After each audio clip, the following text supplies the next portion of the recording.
Viktor Orbán, Prime Minister of Hungary and Europe's longest-serving Premier. We just talked, you have done 17 years. Thank you for talking to us. I know that you have just signed a deal with Qatar, and we're going to come back to that. But can we begin with the other reason why your country is in the news, Ukraine? The basic issue with Ukraine, it's a sovereign country that was invaded by Russia. Just as you might say, Hungary was invaded by the Soviet Union back in 1956. I just watched a video last night. Your great heroes were people like Margaret Thatcher and Ronald Reagan and John Paul II, who supported Hungary during that. Yesterday, your foreign minister said you would block the aid that the European Union wants to give to Ukraine at this particular time. And I wonder how you, a country that is, you have been invaded by Russia, you know what that is like, why you do that. First of all, thank you very much for the possibility to have that conversation. One small additional remark. 17 years in power and 16 years in opposition. That's equally important. Anyway, on the war issue, you should know that, that Hungary has a very unique situation in this whole war because Ukraine is not a country far away. Ukraine is our neighbor. Second, we have minorities, ethnic minorities living in Ukraine, 200,000 something. Yes. And they are part of the war. They are conscripted as soldiers to the Ukrainian army, and they die. So we lose lives daily, Hungarian lives as well. So therefore, we consider this whole situation from a special angle. So we do not belong to the mainstream European approach. And my position was, or the position of Hungary was, the very first moment, that this war is the failure of diplomacy. It should have never happened, that war, outbreak.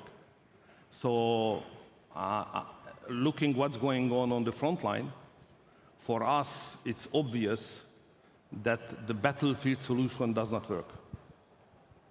So whoever right and whoever not, you rightly describe the situation that Russia invaded Ukraine, but the question is not who invaded whom, the question is what will be the next morning. The next morning, the fact is that more and more people will die, and there is no chance to have a victory on neither side. So this is a war which just deprives many persons from lives without having results. But surely you can't, we can all agree that the diplomacy before Ukraine was not successful, but there is a very big difference between the failure on that and the mere fact of invasion. And what intrigues me is you, as someone, it was one of the great reasons you came into politics. You made a great deal about 1956 fighter, yeah. And fighting for freedom. You have a neighbor who is invaded by Russia, the very country, you grew up with pictures of tanks going into Budapest. Why are you opposing the European aid? No, it's emotionally. It's tragic. So all of our heart is with the Ukrainians.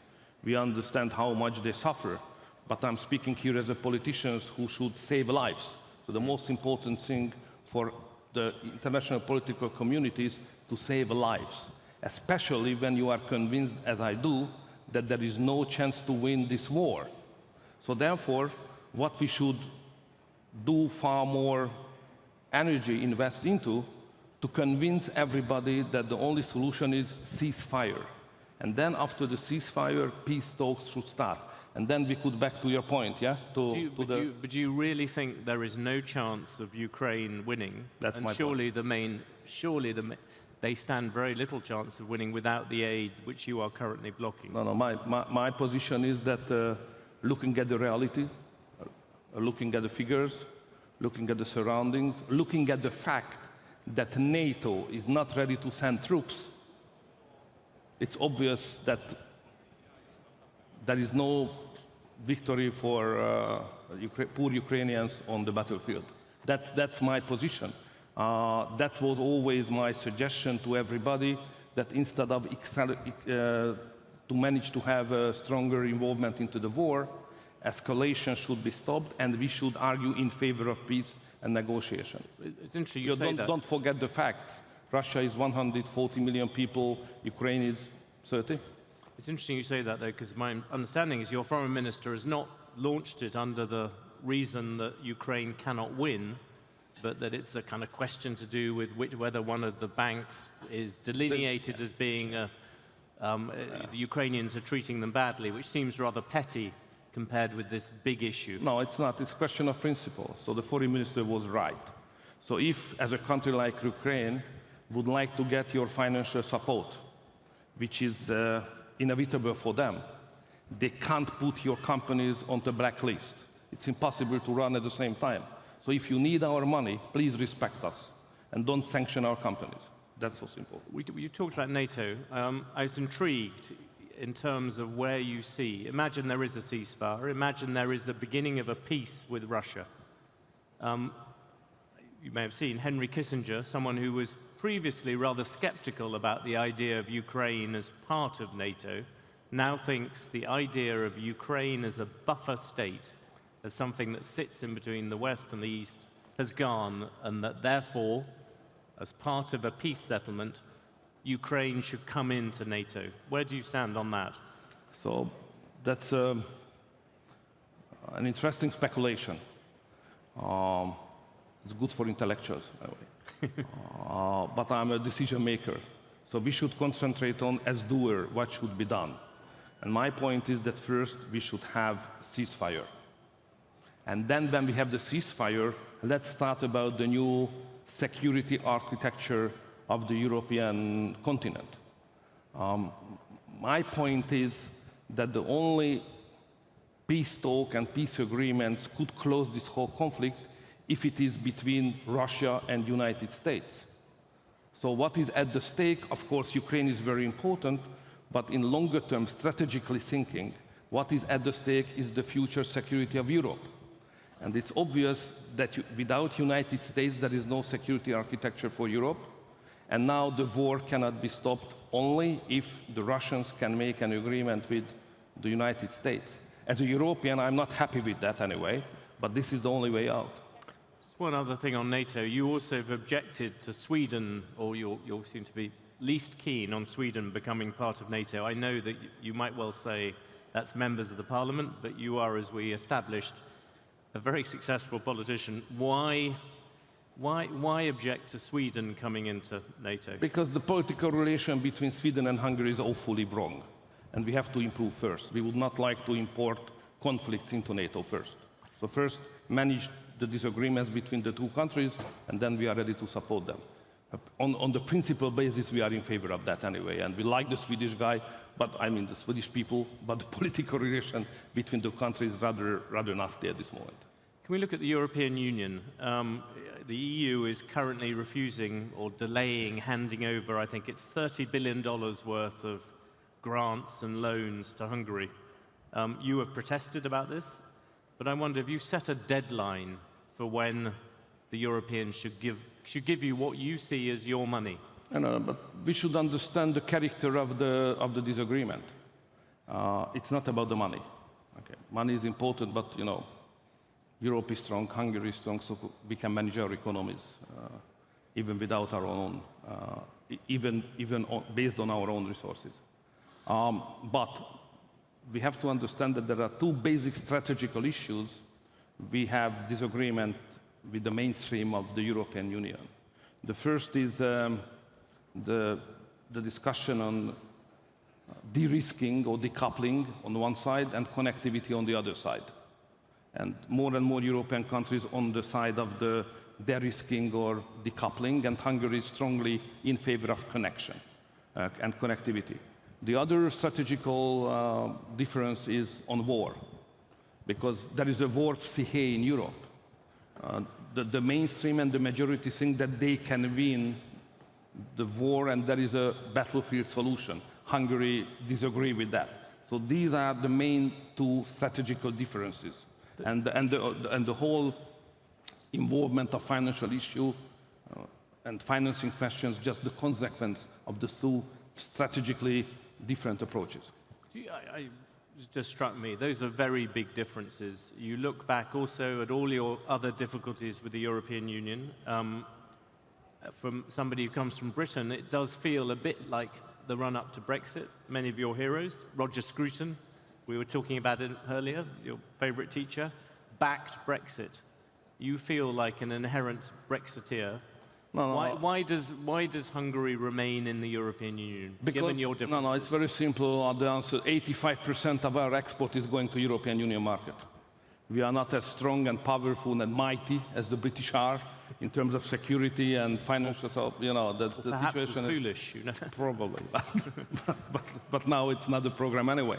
In the European Union, we have one basic difficulty, and this is the question of leadership. In the European Union, there is a very much intellectual approach to the question of leadership. And they think that leadership means that we are led by institutions, and the job of the politicians to operate properly the institutions, which is a nice idea anyway, when everything is going well. But when there are difficulties, it does not work. Institutions are not helpful. We need leaders, human beings, who make decisions, take the responsibility, and so on and so on. So now we are living in difficult times, and European Union does not have that kind of leadership. But British leaders spent years complaining about the bureaucracy of Brussels, the blob, as some people called it. Surely you're in the same position as that. Yeah, the bubble is awful, yeah, in Brussels, in fact. So it's the whole life of European Union is over-bureaucratized and over-centralized, no question of that.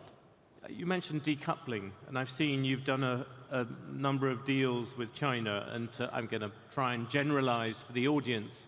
You have tried to take slightly the same attitude with China as you have done with Russia, that rather than being part of the Western side, you want to be one of the leaders of the rest. You want to be one of the people who is trying to link China and the West.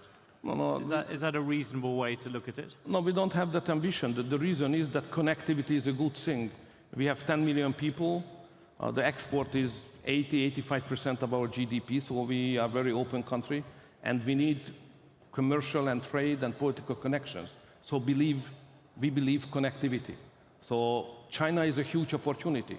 Why we should miss it? I suppose many people would argue because China could be the long-term opponent of the West. Or partner. Or partner. It's our decision. That may be, very quickly, that may be an area on which you disagree with Donald Trump, for instance. Probably. Let's wait him come back and discuss it. We will come back to American politics at the end. I wonder if the applause is for the idea of Donald Trump coming back or for the idea of him not coming back. Understandably. Yesterday, to come to what you're doing here, you signed an energy deal with Qatar for the purchase of gas, and you said it's always better to stand on several legs than just one leg, which was presumably a reference to Hungary's reliance on Russia for gas. Can you give us any idea about what will come as part of that deal? How much gas will you get from Qatar? The negotiations are still going on, first of all. Second, Hungary is a landlocked country, which means that we cannot neglect the energy coming from Russia by pipelines. So half of the Hungarian needs of energy are coming from Russia, long-term contracts, and the other half we have to find other partners. So we are looking for partners all around the world, and Qatar is a potential partner for us. But everybody's queuing at the door of the Qataris, so it's not easy to get there and to sign a deal. But even if we are able to do so, it could start not earlier than 26, because till then the Qataris are fully occupied by. So we hope that we can cooperate. Qatar is a country which we respect very much. Without them, Europe would have been in trouble last year. And we try to build up a more strategic cooperation with them, not just energy, but at the same time agriculture, IT, and basically some security issues as well. Do you think you will get, there's talk in Budapest that some people think you'll get the Qataris to help you buy back the airport in Budapest, which you have been looking at? Hungary, the main value of Hungary from your point of view probably is the geographical position, because we are in the middle of Europe, in the middle of Central Europe, and all the roads are running through Hungary from north to south and east-west. Airport has a strategical importance for us. Qatar is interested in. There is no decision yet. We are still negotiating. We would be happy to welcome them. They are still there in Hungary as investors. So you would like to get Qatari money to help you buy back if you as an investor. Yeah. But we are ready to be involved as well. So strategical investments, what we need in Budapest in the airport. It's not just to buy out, but to have a big scheme to develop it as one of the competitive airports in the European market. Your critics would say that on getting rid of that tie with Russia to do with energy, you have been perhaps slower than others. You've done deals with Gazprom and things like this. Just as an example, you still have Russia's state nuclear company, Rosatom, building your nuclear power plant. By any measure, it's not going particularly well, partly because of sanctions and so on and delays. Surely that is a place where you could just drop the Russian company and get a move on. Well, so we are not in hurry in that respect. In Hungary, back to 60 years, we have a Russian technology-based nuclear power station, which is functioning very well, and the Russians were always reliable partners. And we would like to enlarge that nuclear power station. And to enlarge based on a different technology, it's very risky. So if we would like to enlarge on the same site, we have to use the Russian technology. So we continue to do so, and I hope we will be able to continue. It's a complicated process to build a nuclear power station. There are some delay, but I'm optimistic that we can conclude it as it was planned. You may not agree with them, but can you at least understand why other European countries, when they look at you and they see this you're still hanging on to the Russians with your nuclear power plant, you still have the deals with Gazprom, you are still the person who is talking about Ukraine not winning and then just being a peace. Can you see why people think of you as being too much on the side of Vladimir Putin? For obvious reasons, but now in Europe, if you stand on your national interest basis, you can be accused easily that you are in favor of Russia. But the fact is that my compass always shows to the direction of the Hungarian national interest. I'm not dealing with any other leader. I'm dealing with my own country. I stand for Hungary, So whatever accusation I can get, or I will continue to have it. And you are right that Hungary is a country which thinks that if you do something 10 times, like introducing sanction packages, and it's failed, it's not reasonable to do it 11 times, Do it again, hoping that the outcome will be different. This is against the common sense. So the sanction policy of European Union, in our understanding, simply does not work. But isn't that the whole point? When you talk about just being about national interest, isn't that the whole point of being part of a treaty alliance? The whole point of being something like the European Union is that, yes, you take into account your national interest, but in the end, you support your neighbors, you support the wider, bigger goal. In this one case to push back Russia, another case to further the European Union. No, it's two separable issues. First is, of course, we have to make an agreement with the Russians about the future of European security. That's one thing. The other issue is what is the future of European Union. And there are two schools in this respect in Brussels. First, it's United States of Europe, or as it is said by Brazilian language, ever closer union. We don't like it. We would not like to belong to an empire. We would like to maintain our national sovereignty. So the other concept is, that the second school is, to maintain the national sovereignty and imagine Europe as an alliance, a cooperation scheme of sovereign states. We belong to the second school. This is a big difference now and discussion inside the European Union. But, the only way to go forward to discuss it. In terms of friends, you obviously have the Qataris here.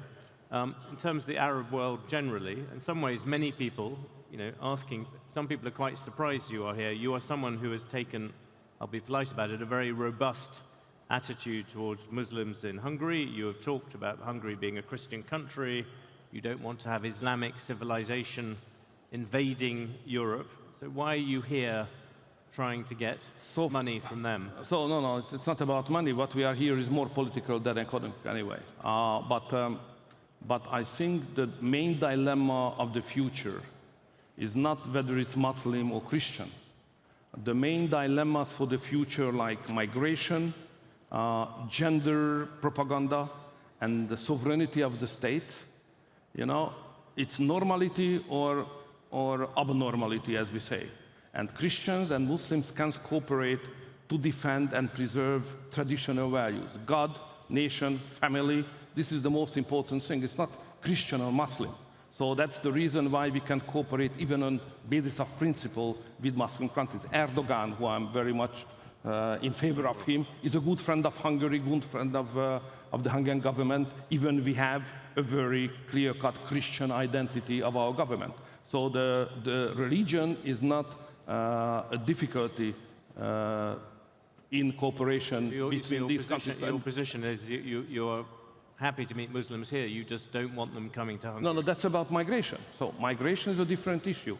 So the question is, who decide about who can enter into your country and who can stay there, and you have to live with whom?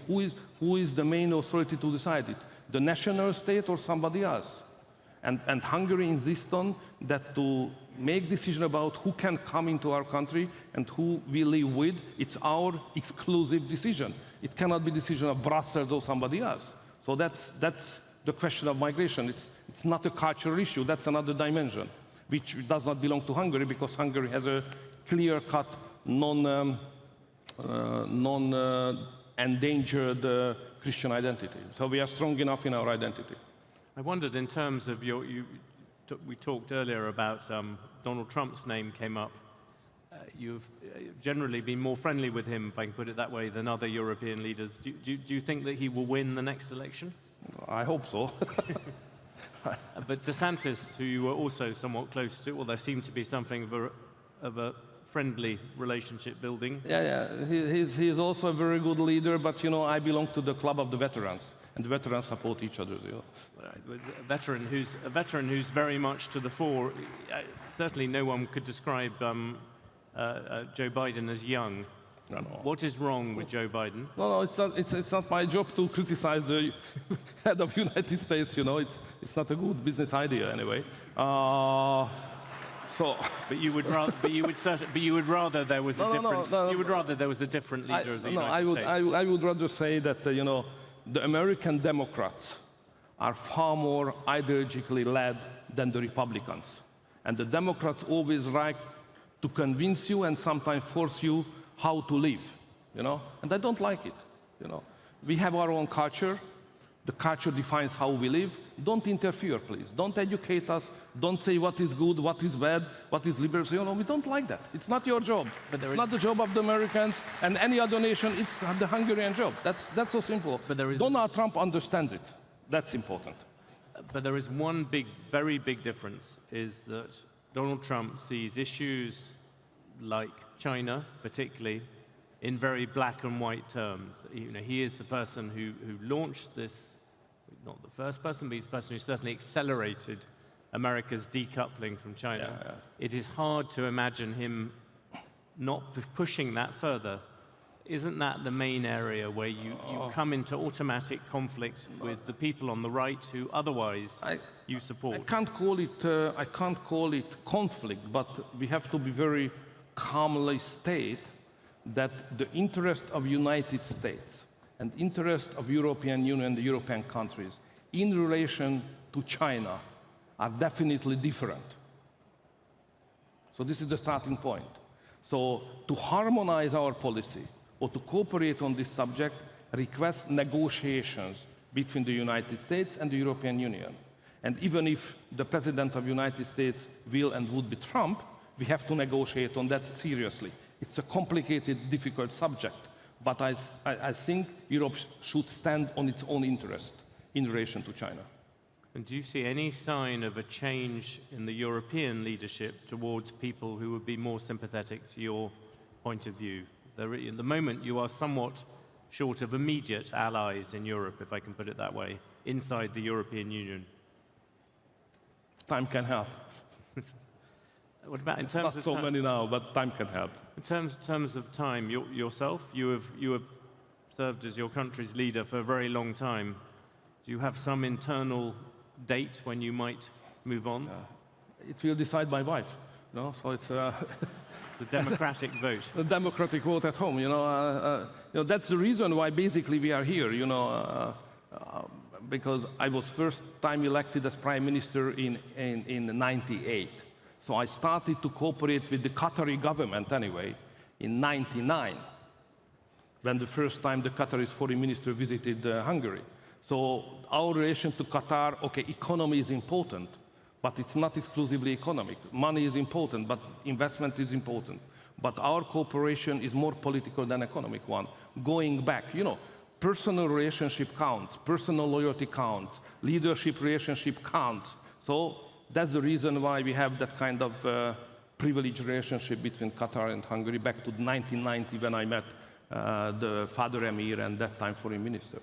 The video I saw of you, you also talked about going to see Margaret Thatcher then, as going to see in those times. And I wonder, I just put it to you again, you know, the Viktor Orbán who first emerged, you know, for whom the Russians invading Hungary was a changing point. Obviously, you know, you only heard about it, but you stood up for all. You thought that Hungary had been betrayed by people during that? No, I was the first leader in Central Europe who publicly requested the withdrawal of the Soviet troops from the Central European countries.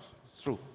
But that Viktor Orbán, you know, who emerged somebody who many people on the right, many people throughout Europe saw as a natural partner, somebody who could be part of that bigger, wider picture that you have gone in. The new Viktor Orbán is a very different creature. No, but you are speaking on Ukrainian war again, yeah? Yes. Save Ukraine as much as we can.